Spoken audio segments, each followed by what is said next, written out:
Bon, je sais pas trop quoi dire, mis à part merci. Et salut à vous, j'espère que vous allez bien. Alors, ça y est, on y est. Enfin, du moins, on n'y est pas encore, parce qu'à l'heure où je tourne cette vidéo, on n'y est pas encore du tout. Mais, à l'heure où elle sortira, on y sera. Nous sommes 1000 sur la chaîne, ça y est, enfin, je vais pas dire que c'était un objectif de malade que je voulais absolument atteindre, mais voilà, quand j'ai vu les chiffres monter ces derniers temps, je me suis dit, oh mon dieu, on va bientôt arriver à 4 chiffres sur la chaîne. Et voilà, ça y est, on est 1000, vous êtes 1000 à me suivre, voilà, on est 1000 personnes à partager cette passion des livres, et rien que pour ça, voilà, je vous remercie infiniment, c'est beaucoup trop cool, et je suis beaucoup trop content. Et bref, comme je vous le disais, il n'y a pas très longtemps sur la chaîne, et bien pour fêter les 1000 abonnés, j'ai décidé de répondre à vos questions, donc voilà, on va faire une petite FAQ. Je vous ai demandé sur YouTube et sur Instagram de me poser les questions que vous aimeriez savoir les réponses. C'était pas français du tout ce que je viens de dire. Et je vous avoue que j'ai eu un petit peu peur, je me suis dit ça va faire un bide total, je vais avoir 3 questions à tout casser, et voilà, la vidéo va être naze. Et en fait, vous êtes un peu foufou parce que j'ai eu plus de 100 questions. Donc je vais pas vous mentir, j'ai dû faire un petit tri, certaines questions qui se ressemblaient, je les ai rassemblées en une seule, donc voilà. Je vais peut-être pas citer toutes les personnes qui m'ont envoyé des questions, mais je vais essayer de répondre à tout ce que vous m'avez demandé. J'ai arrondi à environ 70 questions, donc j'ai peur que ce soit un petit peu long, donc désolé d'avance si la vidéo est longue. Je vais essayer de faire au plus court, au plus clair et au plus concis. Mais voilà, ça me tenait à cœur de vous répondre à tous. Oui, moi aussi. Mais voilà, ça me tenait à cœur de vous répondre à tous parce que vous avez tous pris le temps de m'écrire voilà, une petite question, voire plusieurs pour certains. Et bref, ça m'a trop touché, donc voilà, je vais essayer de vous répondre à tous. Et puis voilà, j'ai mon téléphone avec moi parce que j'ai tout noté dedans. Et on va commencer tout de suite. Alors j'ai partagé les réponses en plusieurs catégories. Voilà, il y a une catégorie sur les questions qui portent un peu sur moi, d'autres sur mon rapport à la lecture, d'autres sur la chaîne YouTube, d'autres sur le tarot. Enfin bref, voilà, j'ai essayé de faire une suite logique et on va commencer tout de suite avec une question qui est revenue plein de fois. Vous êtes pas mal à me demander quel est mon métier et est-ce que je travaille dans le milieu du livre. Alors la réponse est non, je ne bosse pas du tout dans le milieu des livres, même si je pense que ça m'aurait énormément plu, mais non. Alors moi mon métier, je suis digital designer, ça ne veut absolument rien dire. Pour vous faire simple, je suis un genre de graphiste, web designer, je travaille dans une agence de communication près de Lille, à Roubaix. Et dans cette agence de communication qui s'appelle OP1C, on s'occupe de gérer l'image des clients sur les réseaux sociaux. Voilà. Pour vous faire simple, moi ma mission dans cette agence, c'est de traduire graphiquement le ton qu'on veut donner à la marque sur les réseaux. Donc voilà, si vous suivez quelques marques sur Facebook, sur Twitter, sur Instagram, et ben peut-être que parfois les visuels que vous voyez, c'est moi qui les ai faits. Une autre question qui est revenue assez souvent, c'est quel parcours universitaire j'ai fait, quelles études j'ai faites. Alors moi, pour vous faire simple, j'ai fait un bac ES, ensuite je suis parti en licence de japonais, parce que voilà, le Japon c'est un pays qui me fascine, qui me passionne. Et durant tout le lycée, j'ai pris en option le japonais, j'allais dans une école en plus le mercredi pour apprendre le japonais. Et voilà, c'est une passion qui est restée très longtemps, qui reste encore, et je me suis dit après le lycée, bah voilà, je vais partir en licence de langue. Je n'ai fait que 1 an parce que ça avait beaucoup me plaire, je me suis très vite rendu compte que les perspectives d'avenir étaient pas ouf, du moins c'était pas vraiment ce que je voulais faire. Donc je me suis reconverti et j'ai fait une licence à Lille toujours, culture et médias, à Lille 3. C'était hyper bien, c'était hyper intéressant, j'ai vraiment adoré ça. Et en 3e année, donc en licence 3, j'ai eu un semestre qui était dédié au web, à la création sur le web. Donc voilà, que ce soit la vidéo, les sites web. Et grâce à ça, en fait, je me suis beaucoup intéressé au design web. Et voilà, j'ai mis mon nez là-dedans. Et j'ai décidé de faire un master en création numérique. Et donc voilà, j'ai fait master création numérique, j'ai appris à créer des sites, j'ai appris à faire un peu d'illustration, j'ai appris à me servir de logiciels tels que Photoshop ou Illustrator. Bref, j'ai appris énormément de choses et puis voilà, ça m'a mené à la place que j'occupe aujourd'hui. Ensuite, on m'a demandé pourquoi est-ce que je vivais à Lille et est-ce que j'aimais la ville. Alors, je vis à Lille non pas par choix, la ville me plaît énormément et voilà, j'aime beaucoup ma ville, mais je vis à Lille juste parce que j'y suis né et oui, je fais partie de ces gens qui n'ont pas bougé de chez eux pour leurs études. Voilà, j'ai quitté mes parents quand je suis rentré à la fac parce que la cohabitation, voilà, c'est un peu compliqué, mais je pense qu'on passe tous par là. Mais voilà, je suis parti de chez mes parents pour trouver un studio à Lille, et puis voilà, les choses ont fait qu'aujourd'hui, je vis toujours à Lille, et je ne pense pas bouger tout de suite, parce que j'y suis plutôt bien. Vous m'avez demandé si j'aimais voyager. Alors oui, énormément. Voyager, c'est vraiment trop mon truc, dommage que ça coûte si cher, mais voilà, j'essaye au plus possible de voyager. Je suis allé plusieurs fois au Japon, j'ai même fait une vidéo de mon voyage il y a un petit moment déjà, je ne sais pas si vous l'avez vu, je vous mettrai peut-être le lien en barre d'infos. Et puis voilà, voyager, ouais, c'est une passion. Ensuite, une personne m'a demandé si un pays en particulier m'attirait pour sa culture, son histoire et ou sa langue. Eh bien, je vais me répéter, mais le Japon, c'est vraiment un pays voilà, que j'adore, qui me fascine. J'ai appris la langue japonaise, aujourd'hui j'ai énormément perdu. Il y a une époque où je me débrouillais pas trop mal. Mais voilà, je garde pas mal de traces de ce que j'ai appris, surtout à l'écrit, parce que l'écrit en japonais, c'est vraiment ce que je préférais. Et voilà, oui, je pense que c'est mon pays fétiche, et à chaque fois que j'y vais, je me sens rempli de bonheur et de bienveillance et de confiance et de joie, et à chaque fois que je quitte le pays, enfin je l'ai fait que 2 fois, mais les 2 fois où je suis rentré en France, ça a été assez compliqué, et voilà, maintenant j'ai des périodes de manque où je me dis j'en peux plus, j'ai très envie d'y retourner, et en ce moment j'y pense beaucoup, d'ailleurs ça me manque, ce pays me manque beaucoup, et voilà, je compte bien y retourner très bientôt parce que voilà, c'est un pays sans lequel je ne peux pas vivre. Alors ensuite, toujours des questions sur moi. Il y en a plusieurs qui m'ont demandé quel style de musique j'écoutais et quel style de musique je n'aimais pas du tout. Alors niveau musique, moi je suis assez éclectique, j'écoute un peu de tout. Ça va de la variété française au classique, à la pop, qu'elle soit américaine, française, japonaise, voire même coréenne parfois. J'écoute vraiment de tout. Avant, je n'écoutais pas du tout de rap, ça me rebutait un peu. Et au final, je me suis rendu compte que j'avais juste pas encore trouvé entre guillemets le bon rap. Mais voilà, aujourd'hui, j'écoute aussi un peu de rap, du rap US, du rap français. C'est un peu plus rare, mais il y a quelques artistes que j'aime beaucoup. Enfin, vraiment, pour le coup, je suis très éclectique et je suis plutôt ouvert à tout. Bon, et puis la dernière question qui porte sur ma vie privée, entre guillemets, c'est une question qui est revenue plusieurs fois et qui m'a fait rire. Vous m'avez beaucoup demandé comment s'appelle mon amoureux et est-ce que vous allez pouvoir le voir à la caméra. Alors, mon amoureux s'appelle Dimitri, Dim de son surnom. Tu veux venir ? Non. Allez, viens dire bonjour. Et voilà, le mystère est levé, vous avez tous vu Doudou. Alors on va passer aux questions un peu plus littéraires, parce que vous avez été pas mal non plus à me poser des questions par rapport aux livres que je lis, aux livres que j'ai pu aimer, et on commence tout de suite avec une question, je pense que c'est la question qui est revenue le plus souvent. Quels sont mes auteurs ou mes autrices préférés ? Vous m'avez beaucoup demandé quels sont tes auteurs préférés, quels sont tes auteurs français préférés, donc voilà, je vais essayer de vous faire un petit mélange. À savoir que ce que je vais dire là, c'est sur mon mood du moment, ça peut changer dans un mois, ça peut changer dans un an, et si j'avais fait cette vidéo il y a 3 semaines, ça aurait été peut-être des autres auteurs dont je vous aurais parlé. Donc je vais vous donner les noms qui me viennent en tête là quand je pense à auteur ou autrice que j'adore. Eh bien, il y a bien évidemment Terry Pratchett, N.K. Jemisin, et puis Haruki Murakami. Et puis Neil Gaiman aussi. Alors donc les 3 ne sont pas français. Et pour répondre aux personnes qui m'ont demandé quel est mon auteur ou mon autrice française préférée, c'est un peu compliqué, mais je pense que Amélie Nothomb est certainement dans mon top 3 parce que voilà, tous les ans elle sort un livre et tous les ans je me l'offre et tous les ans je me régale. Autre question qui est énormément revenue, quel est mon livre préféré, quelle est ma saga préférée ? C'est hyper compliqué. J'ai fait tout le tour de ma bibliothèque pour préparer la vidéo. Et voilà, il y a plein de livres où je me disais « Ah, c'est lui, ah non, c'est lui, ah non, c'est peut-être lui ». Et je suis pas trop capable de vous répondre. Là, je vous dirais certainement, pour ma saga préférée, j'ai très envie de vous dire la saga des livres de la Terre fracturée, dont je vous ai déjà parlé à peu près 5 milliards de fois, donc à savoir la 5e saison, La Porte de Cristal et Les Cieux Pétrifiés. Voilà, c'est ma top saga. Après, mon roman préféré, je saurais pas vous en donner.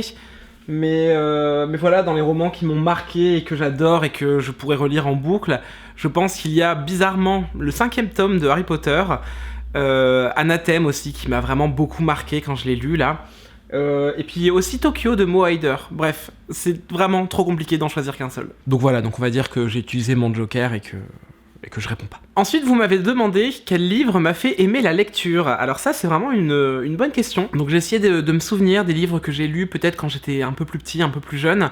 Et je pense que le livre qui m'a vraiment définitivement fait aimer et adorer la lecture, je vais pas dire que c'est Harry Potter parce que ça va manquer d'originalité et de toute manière c'est pas la première saga que j'ai lue, enfin du moins je crois. Je pense que le livre qui m'a définitivement passionné pour la lecture, c'est le premier tome de La Quête des Willan de Pierre Bottero. C'est vraiment un livre qui m'a marqué, qui a marqué mon enfance, que j'ai très envie de relire. Et voilà, c'est une œuvre magnifique. Et puis en plus, c'est un auteur français, donc j'aurais pu vous le citer dans mon top des auteurs français, même si malheureusement il est décédé. Mais voilà, La Quête des Willan, c'est une œuvre géniale que j'adore, qui m'a marqué. Et définitivement, je pense que c'est ce qui m'a fait aimer la lecture. Vous m'avez demandé aussi quel livre de cours j'ai le plus aimé. Eh bien, un livre que j'ai dû lire pour l'école et que j'ai juste adoré, c'est Jane Eyre de Charlotte Brontë. Voilà, c'est un classique. Je l'ai lu quand j'étais, je pense, au collège. En troisième, je pense, ou en quatrième, je ne sais plus. Donc c'est un peu tôt, mais je me souviens que déjà à l'époque, je l'avais beaucoup aimé. Je l'ai relu à la fin du lycée, il me semble. Je l'avais tout autant aimé. Et je pense qu'aujourd'hui, je pourrais le relire et tout autant l'apprécier. Ensuite, au niveau des habitudes de lecture, vous m'avez demandé quel était pour moi le meilleur moment pour commencer un livre. Alors ça, c'est une question que je me suis jamais posée et j'ai un peu de mal à y répondre. Parce que pour moi, le meilleur moment pour commencer un livre, c'est vraiment quand on en a envie, en fait. Je sais que j'ai beaucoup de mal à commencer un livre juste après en avoir terminé un autre.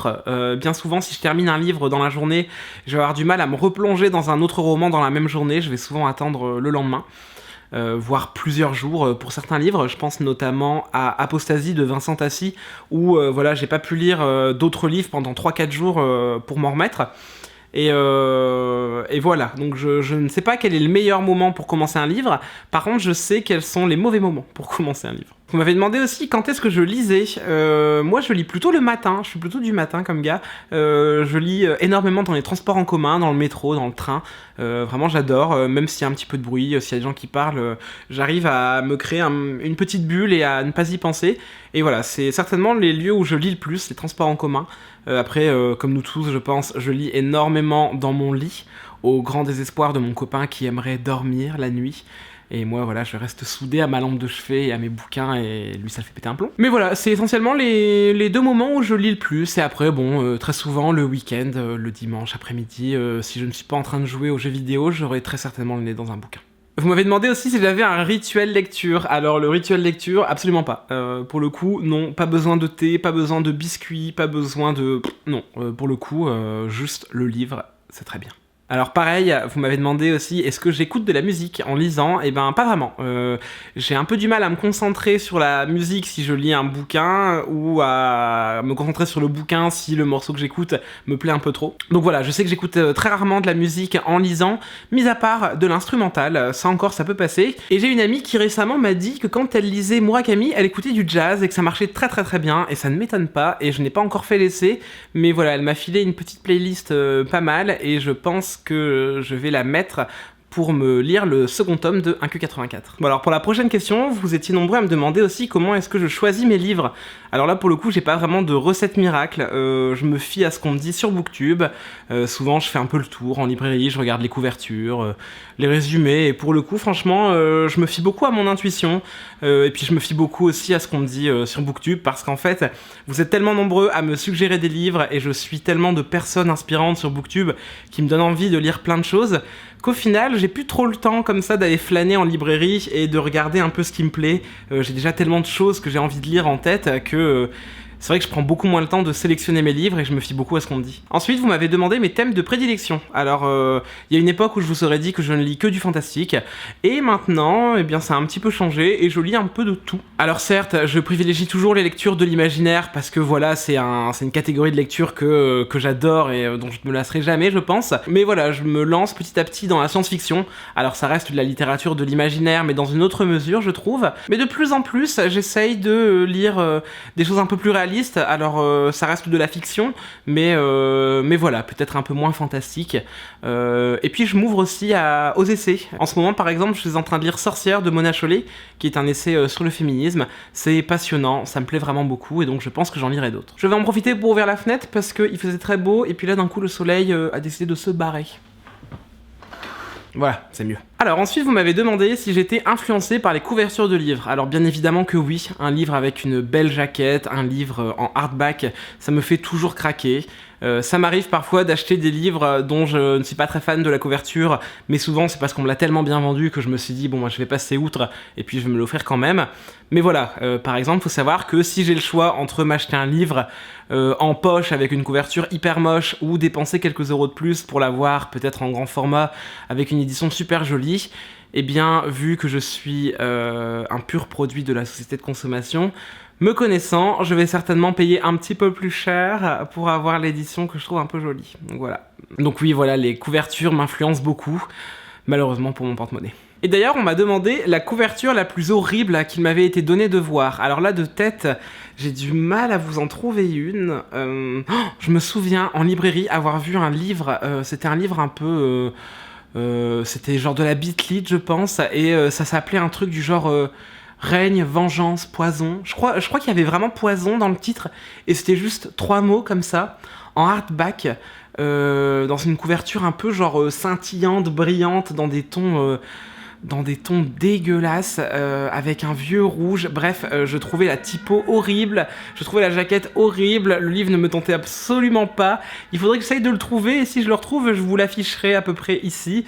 Mais voilà, ça c'est une couverture dégueu par excellence, qui ne m'a pas donné envie du tout. Et sinon, là, dans ma bibliothèque, aussi, j'ai un livre parfaitement dégueulasse, mais qui est très bien.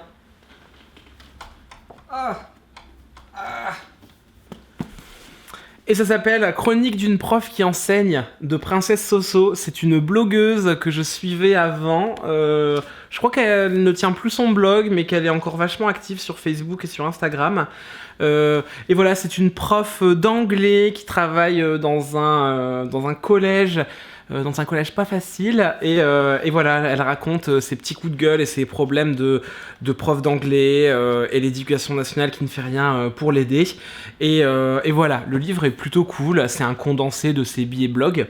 Je l'ai acheté à sa sortie, mais il y a quelques années déjà, hein, ça doit faire au moins 10 ans qu'il est sorti. Et voilà, c'est genre orange et mauve, de couleurs pas trop complémentaires, et non. Possible. Heureusement qu'il est bien.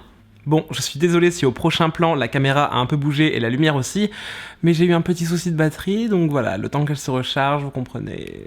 Donc, où en étions-nous ? Après avoir fait un peu le tour sur les couvertures, vous m'avez demandé aussi quel est le livre que je conseille le plus souvent. Alors, il faut savoir que je conseille énormément de livres déjà sur la chaîne, mais je pense que le livre qui revient le plus, ou du moins les 2 livres qui reviennent le plus ces derniers temps et que je n'arrête pas de conseiller à tout le monde, c'est bien sûr Apostasie et la 5e saison. C'est mes 2 énormes coups de cœur de 2018, et pour l'instant, en 2019, j'ai eu un seul gros coup de cœur qui s'appelle donc Anathème. Je vous en ai déjà parlé ces derniers temps, mais voilà, Apostasie et la 5e saison, je pense que c'est les mots que j'ai le plus prononcés en 2018, parce que je n'ai pas arrêté d'en parler à tout le monde, et je pense que c'est les 2 grosses œuvres que les gens sur ma chaîne vont certainement retenir. On m'a aussi demandé quel livre avait réussi à me faire pleurer. Alors pareil, je suis désolé, je vais encore en parler, mais le dernier tome de la trilogie des livres de la Terre fracturée, donc Les cieux pétrifiés, a réussi à me faire pleurer à la fin, aussi bien la fin du livre que la page des remerciements qui m'a beaucoup ému. Mais voilà, c'est certainement le seul livre. Il y a beaucoup de livres qui réussissent à me rendre triste et à me rendre mal à l'aise ou torturer ou me faire du mal, mais c'est vrai que pleurer, j'ai beaucoup de mal, alors qu'au contraire, rire, ça va assez vite. On m'a aussi demandé quel était le livre qui m'avait le plus bouleversé. Alors là, c'est hyper compliqué parce que il y a vraiment plein de lectures qui m'ont retourné la tête, qui m'ont bouleversé, mais je pense que la toute première, le premier livre qui m'a vraiment fait prendre du recul et me dire oula, j'ai lu un truc hyper fort là qui m'a retourné la tête. Eh bien, c'est un livre de Bernard Werber. Alors, j'en ai pas lu beaucoup.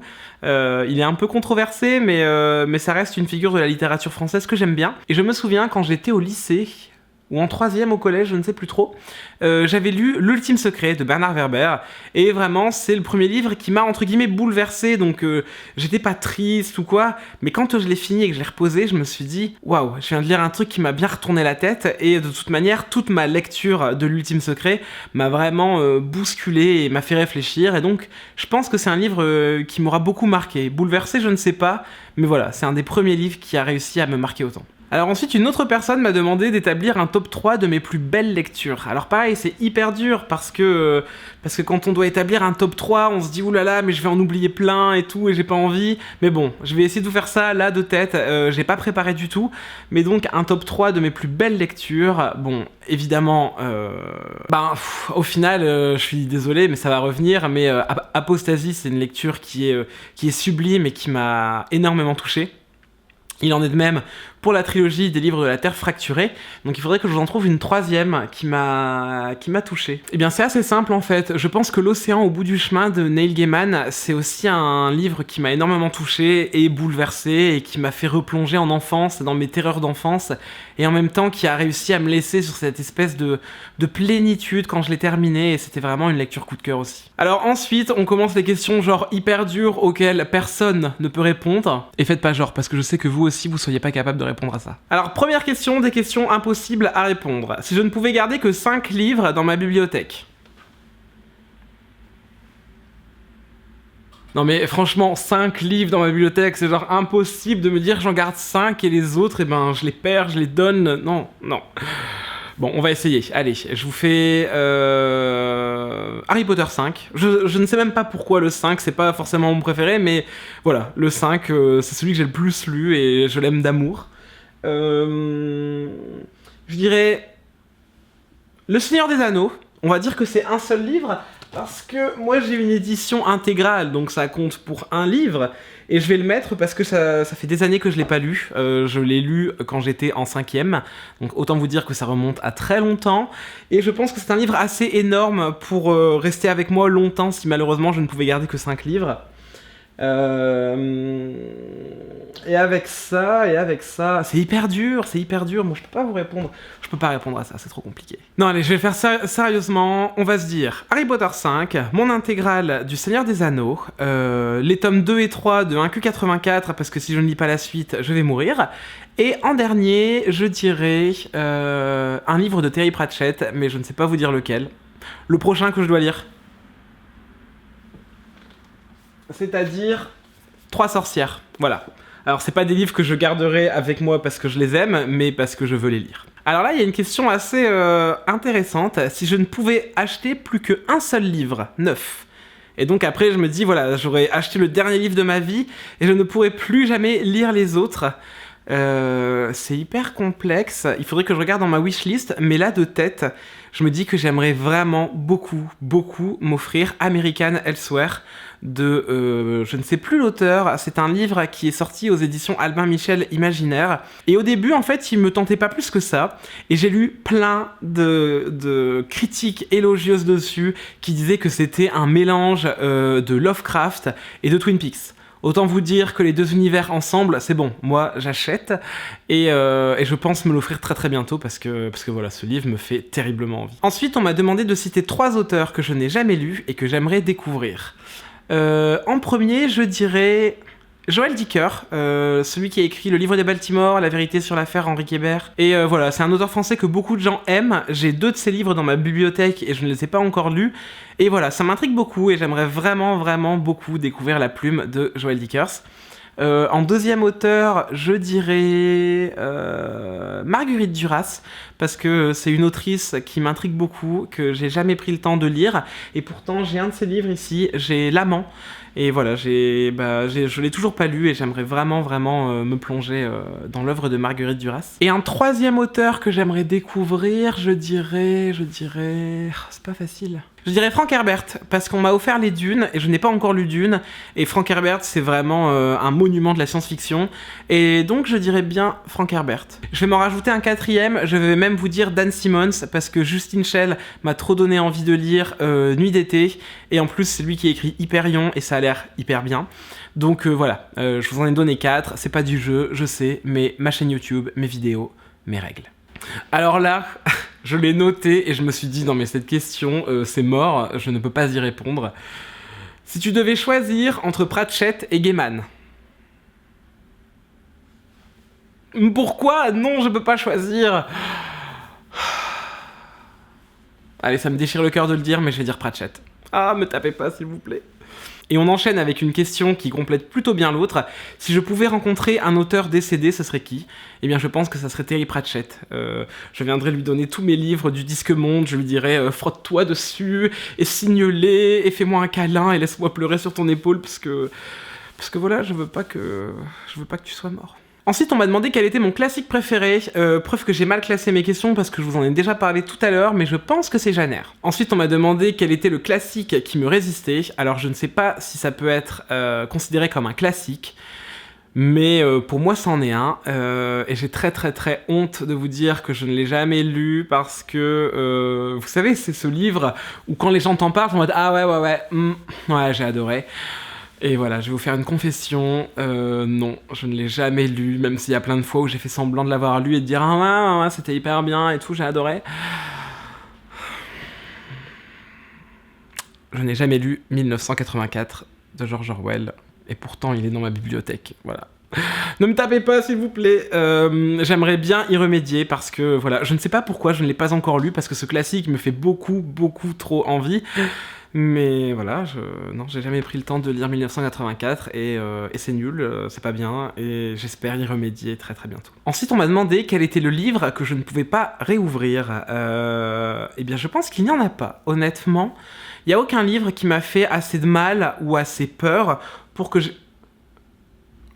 Ok, on oublie, il y a un livre que je veux pas réouvrir parce qu'il m'a fait beaucoup trop peur et ça vient juste de me flasher en tête là. Je viens juste de me souvenir d'un livre, mais que j'ai lu quand j'étais jeune, quand j'étais trop jeune, que j'ai emprunté à la bibliothèque et qui m'a foutu une de ses frousses. C'est un livre de Stephen King qui s'appelle Danse macabre, c'est un recueil de nouvelles. Et je me souviens que j'ai trop fait le malin en mode ouais, ça fait pas peur, c'est un livre et tout. Je l'ai pris. Je suis rentré chez moi, le soir même, j'ai eu la première nouvelle du livre dans mon lit et je n'ai pas dormi de la nuit. La première nouvelle s'appelle Le Croque-Mitaine et putain, qu'est-ce que j'ai eu peur. Je me souviens avoir bloqué toute la nuit sur mon armoire parce que la nouvelle finissait sur un truc vraiment horrible. D'ailleurs, je ne vous le spoil pas parce que si vous voulez le lire, dans mes souvenirs, ça fait vraiment très très très peur. Et je me souviens avoir juste lu celle-ci, je reposais le livre et je me suis dit ok, en fait c'est pas pour moi du tout et ça m'a fait peur pendant longtemps et je ne sais pas si aujourd'hui je serais capable de le relire, je pense que oui parce qu'avec l'âge, mais bon, je vais pas faire trop le malin parce que ça m'a déjà joué des tours. Ensuite, il me semble que c'est Pepper Palace qui m'a demandé ça, on m'a demandé quelles étaient les œuvres fondatrices de mon enfance et le premier livre que je me souvenais avoir lu. Alors, les œuvres fondatrices de mon enfance, mes souvenirs d'enfance sont très brouillés et je pense que j'aurais beaucoup de mal à vous dire les œuvres fondatrices, mais je me souviens que j'avais toute la collection en grand format et en hardback des livres de Disney. Donc c'était l'adaptation en livre de tous les dessins animés de Walt Disney, c'était illustré et tout. Et je me souviens que ma mère me les lisait. Et sinon, aussi, les œuvres fondatrices de mon enfance, j'avais aussi les livres dont vous êtes le héros. Mais pas les romans qui sont plutôt destinés à un public plutôt adulte, mais c'était des grands albums format bande dessinée. Et donc c'était aussi un livre dont on est le héros, c'était très bien illustré, enfin je me souviens dans mes souvenirs qu'ils étaient magnifiques. Et j'en avais une collection énorme et ma mère m'en offrait plein. Et d'ailleurs, je me souviens que je trichais parce que je faisais les choix. Et quand je me rendais compte que j'avais perdu, j'étais là, non, je reviens à la page d'avant et je vais faire l'autre choix. Et j'aimais trop ces livres. Je pense qu'ils sont dans les œuvres fondatrices de mon enfance. C'est les premiers livres que je me souviens vraiment avoir lus tout seul et avoir pris beaucoup de plaisir. Sinon, je me souviens d'un autre livre, mais là, j'étais vraiment tout petit, et je ne me souviens plus du titre, et c'est vraiment dommage. C'était une série de livres, c'était des tout petits livres de couleurs, et c'était l'histoire d'une petite souris. Et voilà, et c'était une petite souris qui vivait plein de petites aventures. Alors, c'était vraiment du livre pour enfants, mais tout petit. Mais je me souviens que je les adorais, et impossible de me souvenir du nom de cette souris. D'ailleurs, si ça vous dit quelque chose, n'hésitez pas à me le dire dans les commentaires. Je serais vraiment content et ému de retrouver ces livres-là. Après, même question, le roman ou les œuvres fondatrices de mon adolescence. Alors là, je pense que au-delà de Harry Potter, il y a, et je vous en ai déjà parlé, La Quête des Willan et Les Mondes des Willan de Pierre Bottero. Pendant très longtemps, c'est resté vraiment la saga où je me disais mais putain, mais c'est génial, c'est fou, c'est trop bien, c'est écrit par un Français en plus, donc en France, on a des auteurs de talent et voilà, je me souviens que j'étais à fond. Je pense que La Quête des Whelan est pour moi ce que aujourd'hui peut être la saga de la passe miroir de Christelle Dabos. C'est vraiment du même acabit dans le sens où je me sens aussi attaché à ces deux sagas de la même manière, quoi. Et donc ouais, je pense que, alors bien sûr, Harry Potter est là, mais je pense que Harry Potter est là dans nos cœurs à tous, donc c'est pas très original de vous en parler, mais je pense que la quête des Whelan a beaucoup marqué mon adolescence. Ensuite, on m'a demandé un livre hypé de ouf que je n'ai pas aimé. Je pense qu'il y a la saga U4, je vous en ai déjà parlé sur la chaîne. C'est une saga où un virus décime le monde et en fait les adolescents ont un truc en eux qui fait qu'ils sont immunisés. Et donc la Terre appartient aux ados et j'ai trouvé que c'était pas hyper bien écrit, pas hyper crédible et tout le monde m'a dit « Ah là là, c'est trop bien, c'est trop bien !» Non.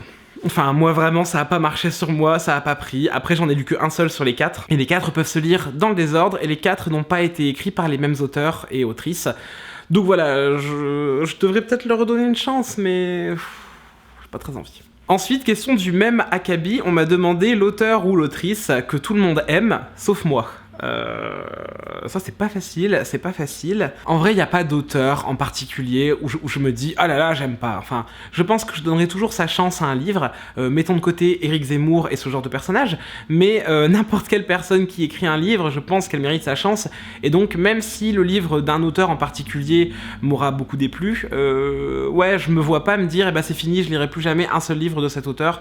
Parce que voilà, je pense que on fait tous des trucs foirés et je pense qu'on mérite tous une chance. Après, je vous avoue que je suis plutôt insensible à ce que peut faire Marc Lévy ou Guillaume Musso. Alors peut-être que c'est cet effet de mode et le fait qu'ils sont tant appréciés et qu'on les voit vraiment beaucoup dans le paysage littéraire français qui fait que ça m'intéresse pas et j'ai pas très envie d'aller lire ce qu'ils font. Après, peut-être que je rate quelque chose et donc dans ce cas-là, dommage. Alors ensuite, on m'a demandé quel était le livre que je pouvais relire sans jamais me lasser. Eh bien, bizarrement, je vais encore vous le dire, mais je pense que c'est Harry Potter 5. Ce livre, quand je le vois, j'ai envie de le prendre et de le feuilleter. Et si j'ai le malheur de le feuilleter et de commencer à lire une page, eh ben je sais que je vais tout lire, jusqu'au bout. Je ne sais pas pourquoi. Et je pense que c'est la même chose pour chacun des Harry Potter, sauf peut-être le premier que j'ai vraiment trop lu, je pense.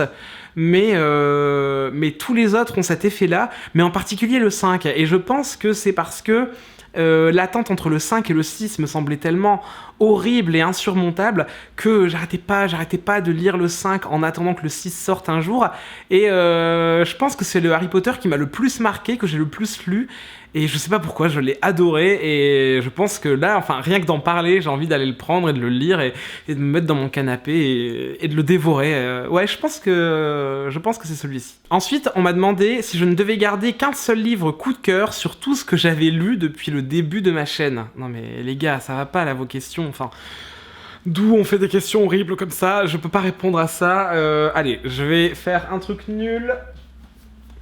Celui-ci, voilà. Voilà, ça a été une découverte beaucoup trop forte pour que je me dise je l'abandonne, même s'il y a plein d'autres livres dont j'ai parlé sur ma chaîne que j'ai adoré. Pardon, j'avais fait tomber le livre. Même s'il y a plein d'autres livres sur ma chaîne que j'ai adoré, voilà, cette saga, promis, un jour j'arrêterai d'en parler. Mais voilà, c'était trop fort et j'arrive pas à m'en détacher, donc je pense que ça serait celui-ci. Ensuite, vous m'avez demandé si je lisais dans d'autres langues. Alors, j'ai fait le test de lire des mangas en VO, parce que comme je vous l'ai dit au début de la vidéo, j'ai une petite formation en japonais, et donc quelques mangas, j'ai réussi à les lire, surtout quand j'étais en cours et que j'essayais de m'entraîner un petit peu et de perfectionner mon vocabulaire et ma lecture, parce que vu qu'on est sur des idéogrammes, la lecture est beaucoup moins fluide que sur des langues qui utilisent notre alphabet.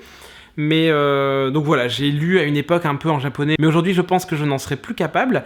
Et sinon, de plus en plus, j'essaye de lire en anglais. Alors c'est pas facile et je mets beaucoup de temps, mais voilà, pour certains livres, comme le livre dont je vous ai parlé dans une vidéo il y a pas très longtemps, Heartstopper, celui-ci s'est passé vraiment tout seul, c'était hyper simple à lire. Et donc je pense que je me mets peut-être un peu la pression parfois à me dire « Ah, ça va être dur, je vais mettre du temps, je vais plutôt lire en français », alors que voilà, si j'y mettais un peu du mien et si j'étais plus confiant, je pense que je lirais un peu plus en anglais. Ensuite, vous m'avez demandé si ça m'arrivait d'abandonner mes lectures ou est-ce que j'avais un quota de pages à lire avant de me dire « Ok, je peux l'arrêter ».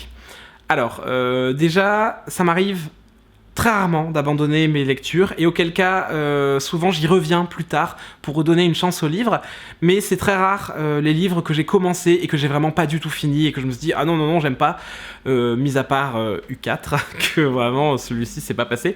Mais voilà, en général, j'essaye de terminer mes livres, et j'ai pas un quota de pages. Si vraiment je sens qu'un jour ça va pas, ça avance pas, ça me plaît pas, non, et ben tant pis, je m'arrêterai de le lire, même si j'ai lu que 30 pages. Mais honnêtement, ça m'étonnerait.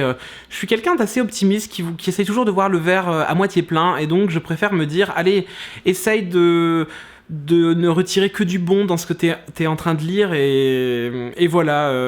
C'est vrai que sur ma chaîne, vous avez dû le remarquer, il n'y a pas beaucoup de critiques négatives. C'est vraiment parce que je suis toujours dans cette optique de derrière chaque livre, et ça marche aussi pour les films, et ben il y a des personnes qui ont travaillé, qui se sont données, qui y ont cru et qui ont mis beaucoup de ce qu'il y a en eux dans l'œuvre, et donc je me dis, ben ça mérite pas qu'on dégage tout ça d'un revers de main et qu'on se dise non, j'aime pas. Donc voilà, j'ai pas de quota de pages, et si vraiment un jour un livre me fait chier, je pense que je l'arrêterai parce que la vie est trop courte pour s'infliger des trucs pareils. Mais vu que voilà, je suis toujours dans ces côtés assez positifs, j'essaierai toujours de trouver du bon dans le livre. Je suis désolé d'avance si cette vidéo est longue, j'ai l'impression qu'elle est interminable. Moi je m'amuse beaucoup à répondre à vos questions, mais voilà, désolé d'avance si c'est un peu long. Mais en même temps, vous l'avez cherché. Ensuite, vous m'avez demandé quel était le livre dont je rêvais d'avoir une suite. Alors ça, c'est pas facile parce qu'il y en a tellement. J'ai envie de vous dire qu'il y a bien évidemment Harry Potter dans le lot. On en a une avec Harry Potter et l'Enfant Maudit. Alors oui, il vaut ce qu'il vaut. Il y a plein de gens qui ont trouvé ça horrible. Moi, je vous avoue que j'ai pesté parce qu'il y a plein de trucs pas logiques et il y a plein de trucs nuls dans ce livre. Mais c'était tellement un plaisir d'avoir un nouveau volume dans la main et de retrouver tous ces personnages que, voilà, je vais pas mentir. Moi, j'ai quand même pris beaucoup de plaisir à lire, surtout que c'est le premier roman que j'ai lu en VO. Donc voilà, c'est là que je me suis dit, allez, j'ai la flemme d'attendre la VF, j'ai acheté le livre en VO, et c'est passé tout seul, et j'étais fier de moi quand j'ai terminé. Donc je pense qu'il y a ce côté lecture en VO qui fait que j'en garde un très très bon souvenir, malgré tous les trucs qui n'étaient pas logiques du tout. Est-ce qu'on en parle du fait qu'ils font du polynectar en moins d'une journée ? Donc voilà, je pense que ça serait peut-être Harry Potter, mais vu que c'est un peu banal, on va essayer de vous trouver un autre livre dont j'aimerais avoir une suite, et c'est pas simple.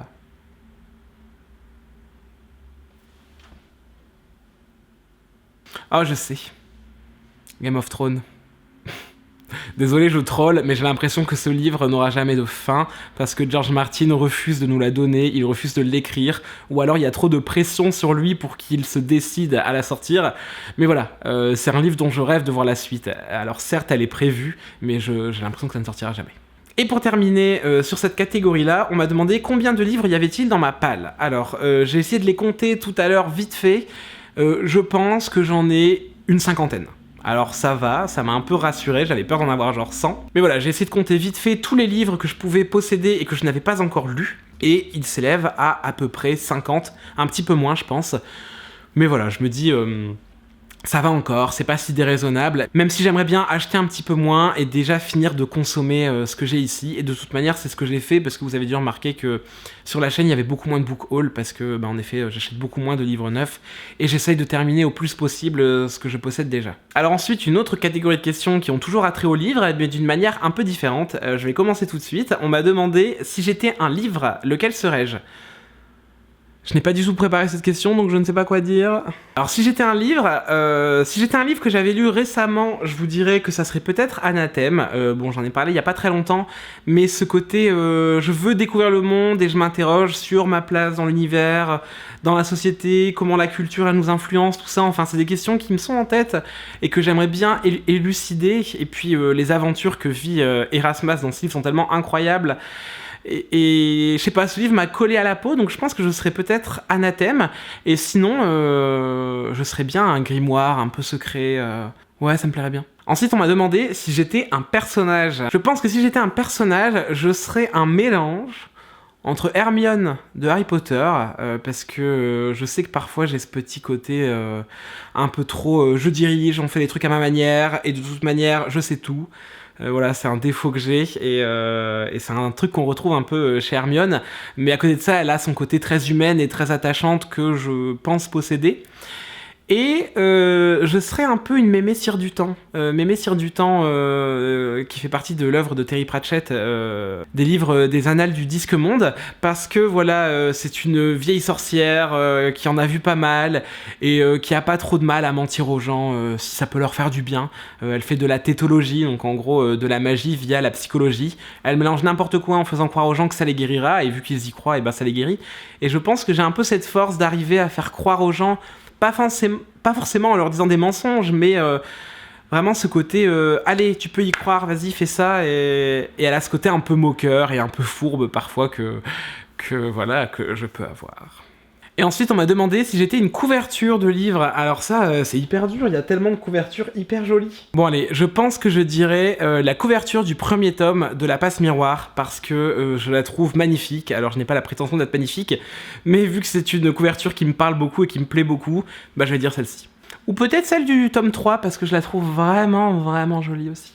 Enfin bref. Ensuite, on m'a demandé si je pouvais visiter ou vivre dans un univers livresque. Alors, si je pouvais visiter un univers livresque, je pense que ça serait le Disque Monde, parce que ça a l'air d'être un monde absolument incroyable, et je pense qu'on n'aurait pas le temps de s'ennuyer, et voilà, ça doit être assez incroyable à visiter, mais je pense que je le ferai à la manière de Fleur dans le premier tome. C'est un touriste qui vient avec un œil totalement nouveau et tout lui semble incroyable et hyper joli, et il se retrouve en danger tous les 10 minutes, et je pense que c'est ce qui m'arriverait, et donc voilà, j'aimerais bien le visiter, mais peut-être pas y vivre. Ensuite, dans une autre question, on m'avait demandé dans quel univers je pourrais partir vivre définitivement. Et là, je vais prendre la facilité. Mais je pense que dans l'univers de Harry Potter, il ferait bon vivre. Parce qu'on va pas se mentir, on a tous rêvé d'être des sorciers et d'aller à Poudlard. Et je pense que partir vivre dans un univers de livres, bah, je pense que ça me manquerait un petit peu notre univers à nous. Et dans Harry Potter, ce qui est bien, c'est qu'on a le mélange des deux. Il y a aussi bien le monde des sorciers que le monde des Moldus. Et donc voilà, je pense que c'est un peu le monde rêvé.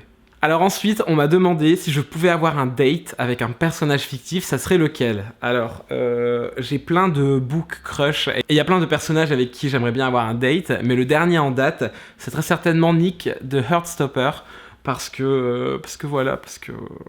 m'a un peu trop conquis. Alors ensuite, Pepper Palace m'a posé une question absolument géniale. Tu es le héros de ta propre histoire et tu as le droit de choisir un sidekick de la littérature pour t'accompagner dans tes aventures. Qui choisis-tu? C'est hyper bien comme question, mais alors c'est hyper dur à répondre parce qu'il y a tellement de sidekicks beaucoup trop bien. Mais je pense que, sans hésitation, je prendrais un personnage de Last Man, de Bastien Vives et de Balak. C'est une bande dessinée que j'adore, j'en ai déjà parlé quelques fois sur la chaîne, et j'aimerais bien un jour vous faire une grande vidéo sur cette œuvre, parce que voilà, Last Man, c'est quelque chose qui me tient à cœur. Mais dans Last Man, il y a un tas de personnages absolument géniaux. Alors par contre, j'aurais du mal à choisir lequel, entre Christo Canyon, Marianne ou Tommy, mon cœur balance, mais ça serait certainement un personnage de la saga Last Man. Alors ensuite, on m'a posé quelques questions sur le tarot, très peu, mais j'avais envie d'y répondre aussi. On m'a demandé pourquoi et comment est-ce que j'ai commencé le tarot. Alors le tarot, c'est un truc que j'ai découvert grâce à la télé et aux séries, parce qu'on voyait souvent ça, et j'aimais bien un peu ce côté magique des cartes et de prédire l'avenir. Alors aujourd'hui que je pratique, je sais qu'on ne prédit pas l'avenir avec le tarot, mais voilà, j'en ai gardé cette image un peu mystique. Et comment est-ce que j'ai commencé le tarot? Eh bien c'est facile, quand avec ma maman on a emménagé chez mon beau-père, quand elle s'est remariée, eh bien on a refait des travaux dans sa maison, on a refait le grenier, et dans le grenier il y avait un tarot qui appartenait je pense à quelqu'un de sa famille, et eh bien je m'en suis emparé, et je me tirais un peu les cartes tout seul dans ma chambre, et c'est un peu comme ça que je suis tombé dedans. D'ailleurs, la papote livresque m'a demandé quel était mon rituel de pré-tirage. Alors en soi j'ai pas de rituel très précis, et je peux tirer les cartes un peu n'importe où. Ça m'est déjà arrivé de les tirer dans un bar, de les tirer dans mon lit ou de les tirer dans mon salon, et même de les tirer au boulot. Mais c'est vrai que bien souvent j'aime bien brûler un petit peu de sauge et allumer des bougies pour mettre un peu dans l'ambiance, mais voilà, en soi pas vraiment de rituel très important, mis à part de bien battre le jeu. Ensuite on m'a demandé quelles cartes me faisaient peur. Alors les cartes d'épée, clairement, toutes les épées me font hyper peur. Le 7 d'épée, le 9 d'épée, le 10 d'épée, bref, c'est des cartes qui me font toujours peur quand je les tire, alors qu'au final, si on les interprète bien, elles sont jamais si horribles. Et ensuite on m'a demandé quel était mon tarot préféré. Et bien bizarrement, j'en ai acheté un paquet, certains très chers, et j'ai des jeux de collection, mais bizarrement mon tarot préféré, eh bien c'est celui que j'ai acheté le moins cher, c'est mon Rider-Waite original que vous pouvez trouver à peu près n'importe où. Moi je l'ai acheté en VO parce que je voulais que les cartes soient en anglais, et voilà, c'est vraiment un tarot que j'aime beaucoup, les cartes me parlent énormément, je les trouve hyper jolies, et voilà, c'est vraiment mon jeu préféré. Bon, et on va bientôt terminer cette FAQ avec les questions qui ont plutôt attrait à ma chaîne. Alors, on m'a demandé quand est-ce que la lecture était devenue une passion. Eh bien, je pense que j'ai commencé à me passionner pour la lecture dès l'instant où j'ai appris à lire, mais c'est très certainement en lisant la saga de la quête des Willan que ça s'est révélé à moi. Ensuite, on m'a demandé pourquoi est-ce que j'ai commencé YouTube, et pourquoi en particulier Booktube. Alors, en fait, j'ai eu plein de blogs quand j'étais plus jeune, et il y a quelques années, je voulais refaire un blog pour parler des livres que j'aimais, parce que j'avais cette espèce de trop-plein de... Il y a plein de livres que j'aime, il y a plein de livres dont j'ai envie de parler, et j'arrive pas à en parler parce que dans mon entourage, il n'y a pas assez de gens qui lisent. Et donc je me suis dit, je vais faire un blog. Et au final, j'en ai fait un, j'ai écrit un article, ça m'a pris beaucoup de temps, peut-être même trop, et j'ai pas trop aimé l'exercice.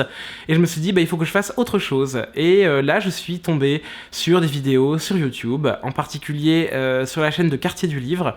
Et j'ai regardé pas mal de ces vidéos, et je me suis dit, ok, je pense que c'est ça que j'ai besoin de faire. Et voilà, c'est comme ça que je me suis lancé et que j'ai fait mon petit chemin sur YouTube. Alors d'ailleurs, on m'a demandé combien de temps est-ce que je consacrais à YouTube par semaine et si c'était pas trop dur avec le taf. Je consacre énormément de temps à YouTube, je pense, parce que j'y vais au moins tous les jours pour aller checker les commentaires et essayer de répondre à tout le monde. Et sinon, j'y consacre un dimanche sur 2. Bien souvent, je commence à filmer vers 14h. J'essaye parfois de filmer plusieurs vidéos d'un coup. Et ensuite, le reste de la journée, eh ben, je m'occupe de faire le montage, de faire la miniature, de mettre les vidéos en ligne, enfin ça prend vraiment pas mal de temps. Donc voilà, ça me prend un dimanche, une semaine sur 2, et sinon un petit peu tous les jours pour m'occuper de la chaîne. Alors ça me prend du temps, c'est fatigant, mais ça me plaît, donc je vois pas pourquoi est-ce que je m'arrêterais. D'ailleurs, on me demandait, est-ce que tu penses continuer YouTube encore longtemps? Eh bien, tant que ça me plaît, tant que je m'épanouis dans ce que je fais, je continuerai. Le jour où je me rendrai compte que j'y arrive plus, que ça marche plus, et que ça me plaît plus, je m'arrêterai, mais je vous rassure, pour l'instant, je m'épanouis beaucoup et j'ai pas l'intention de m'arrêter. D'ailleurs, on m'a demandé quel était le meilleur conseil pour démarrer sur Booktube. Eh bien, c'est d'être naturel et de parler de ce qui nous plaît, de ce qui nous fait envie. Si tu veux parler d'un livre que tu as lu il y a plus de 5 ans et qui est vieux et que tout le monde a déjà lu et que tout le monde connaît, tu t'en fiches. Si tu as envie d'en parler, si tu as besoin d'extérioriser ce pourquoi tu as aimé ce livre, eh bien fais-le. Et donc voilà, je pense que c'est important de faire ce dont on a envie et surtout de rester naturel et de pas se mettre de pression. Quand je vois mes premières vidéos, je me trouve hyper crispé et tout, et ça va pas du tout. Et aujourd'hui, voilà, j'ai appris à être moi-même, et voilà, il faut vraiment être soi-même et se sentir bien, et pas stresser, parce qu'au final, les gens sont très bienveillants. D'ailleurs, on m'a demandé si je préparais mes vidéos, si j'écrivais un script, ou alors si j'y allais plutôt au feeling. Eh bien, ça dépend lesquelles. Il y a quelques vidéos pour lesquelles j'ai besoin de faire un plan, d'organiser mes idées. Par exemple, pour les œuvres hyper denses comme Anathème, j'ai vraiment dû cadrer le truc. Ensuite, par exemple, pour les book hauls ou les petites reviews, les updates lecture, parfois je ne prépare rien, j'y vais comme ça, au feeling, au talent, et après je vois ce que ça donne. Si la vidéo ne me plaît pas, eh bien je vais la recommencer, mais bien souvent ça marche plutôt bien. Ensuite, je crois que c'est Pepper Palace qui m'a demandé ça. Elle m'a demandé si YouTube et les réseaux sociaux prenaient beaucoup de place dans ma vie privée et si j'ai déjà ressenti un trop-plein. Alors ça prend un peu de place dans ma vie privée parce que vu que je lis, dès que je passe devant une librairie, eh bien j'ai envie d'y aller, j'ai envie d'acheter des livres pour en parler sur ma chaîne. Donc oui, ça prend de la place. Après, trop de place, je ne pense pas parce que je fais les choses avec parcimonie et parce que les livres, c'est pas une passion trop toxique, je pense. Alors ensuite, on m'a demandé de quoi est-ce que j'étais le plus reconnaissant depuis que j'avais commencé ma chaîne Booktube. Eh bien, les choses pour lesquelles je suis le plus reconnaissant, je pense que c'est tout cet élan d'amour et de bienveillance que je reçois à chaque fois que je sors une vidéo ou à chaque fois que je fais une story. Il y a toujours plein de personnes pour me faire des retours hyper gentils et voilà, c'est hyper touchant et je suis très très reconnaissant aux gens qui prennent le temps de discuter avec moi des ressentis qu'ils ont pu avoir sur certains livres ou autres. Et voilà, c'est tout cet échange qu'on fait dont je suis le plus reconnaissant. Bon, et après, on va pas se mentir, mais les services presse, ça fait du bien au porte-monnaie et ça fait hyper plaisir de recevoir des colis de bouquins. Bon, on arrive bientôt à la fin, je crois que cette vidéo va durer genre 1 heure, j'en suis désolé. On m'a demandé ce que je pensais de la féminisation des noms pour les professions, comme par exemple auteur et autrice. Eh bien moi je suis pour, je suis vraiment pour, je vais pas m'étaler sur le sujet, mais autrice c'est un mot qui existe depuis longtemps, qui a été supprimé de la langue française à tort, et voilà, la féminisation des professions, c'est important. Il faut donner de la visibilité aux femmes, il faut arrêter de les invisibiliser et de faire passer le masculin avant. Moi je suis pour l'écriture inclusive, je suis pour autrice, je suis pour la féminisation de la langue française, et voilà, c'est un grand combat pour moi, et donc voilà, je suis pour. Ensuite, on m'a demandé quel était mon rythme de lecture. En soi, j'ai pas vraiment de rythme précis, je lis quand j'en ai envie, je lis quand j'en ai besoin, c'est-à-dire presque tous les jours. Mais voilà, je vous en parlais un peu plus tôt dans la vidéo, je lis énormément le matin et le soir. En journée, c'est un peu moins courant, mais voilà, c'est mon rythme. Et ensuite, au niveau quantité, je pense que j'arrive à lire 2 romans par mois. Alors en soi, c'est pas énorme, parce qu'il y a des gens qui en lisent beaucoup plus, mais moi, je mets un peu de temps. Et donc, voilà, je pense que 2 romans par mois, plus des mangas et de la bande dessinée, c'est à peu près mon rythme. Et on termine sur les questions un peu plus légères. On m'a demandé quelle était la chose la plus cool qui me soit arrivée cette semaine. Eh bien, je pense que c'est d'avoir réussi à vendre plus de la moitié de mes meubles, parce que mon déménagement approche. D'ailleurs, très bientôt, dans les prochaines vidéos, il n'y aura certainement plus de livres là, parce que je vais bientôt devoir tout mettre dans les cartons. Et d'ici le mois d'avril, eh bien, je pense que vous verrez un tout nouveau décor, parce que je serai dans mon prochain appartement. Ensuite, on m'a demandé quels étaient mes 5 invités pour mon dîner idéal. Alors, idéalement, je pense que j'inviterai des illustratrices françaises que j'adore de tout mon cœur, à savoir Pénélope Bagieux, Digli, Tarmaz, Myriam Mal, et pour la dernière, eh bien, je pense que ce serait Amélie Nothomb. Ouais. Oh, ça ferait un repas de ouf. Les 5, là, si vous regardez la vidéo un jour, envoyez-moi un petit message et on s'organise une bouffe quand vous voulez. Et ensuite, une question que j'ai beaucoup aimée et qui m'a fait plutôt plaisir. On m'a demandé si je comptais faire une vidéo avec Paper Palace. Alors je ne vais pas vous spoiler, mais il y a peut-être, en effet, des choses de prévues. Bref, je n'en dis pas plus, on termine sur les 2-3 questions qui m'ont fait sourire et qui je pense n'étaient pas sérieuses. Suzanne d'ailleurs me demandait si j'étais plutôt bisous sur le front ou bisous sur le nez, et je dirais plutôt bisous sur le front parce que j'ai la peau grasse sur le nez. Ensuite, Camille m'a demandé quand est-ce qu'on allait se manger un Burger King. Eh bien écoute, quand tu veux. Et je terminerai sur Nat au grenier d'Irving qui m'a demandé quand est-ce que j'allais venir à Bordeaux avec mon copain pour boire du vin avec elle. Écoute, je n'attends que l'invitation et on viendra avec plaisir. Bon, et ben voilà, c'est tout pour cette vidéo des 1000 abonnés, c'est tout pour cette FAQ. Je crois que ça va devenir la vidéo la plus longue de l'histoire de la chaîne, j'en suis navré. Mais voilà, j'avais très envie de prendre du temps pour vous répondre à tous, parce que vous avez tous pris du temps pour m'écrire ces questions. J'espère que ça vous aura plu, j'espère que je vous aurai bien répondu. Et d'ailleurs, si vous avez d'autres questions, ou si vous voulez plus de détails sur certaines choses, eh bien n'hésitez pas à me demander ça dans les commentaires et j'y répondrai avec grand plaisir. Je terminerai cette vidéo une fois encore en vous remerciant tous d'être là, d'être sur la chaîne, d'être actifs ou parfois d'être invisibles. Mais dans tous les cas, le fait que vous soyez là, le fait que vous me regardiez, eh bien voilà, moi ça me fait énormément plaisir. Ça m'aide beaucoup et c'est vraiment hyper cool de partager toute cette passion de la lecture, et j'espère qu'on fera ça encore longtemps tous ensemble et qu'on sera toujours plus nombreux aussi. Là-dessus, je vous fais des gros bisous, je vous souhaite une très bonne fin de journée et puis on se dit à très bientôt pour une prochaine vidéo. Ciao.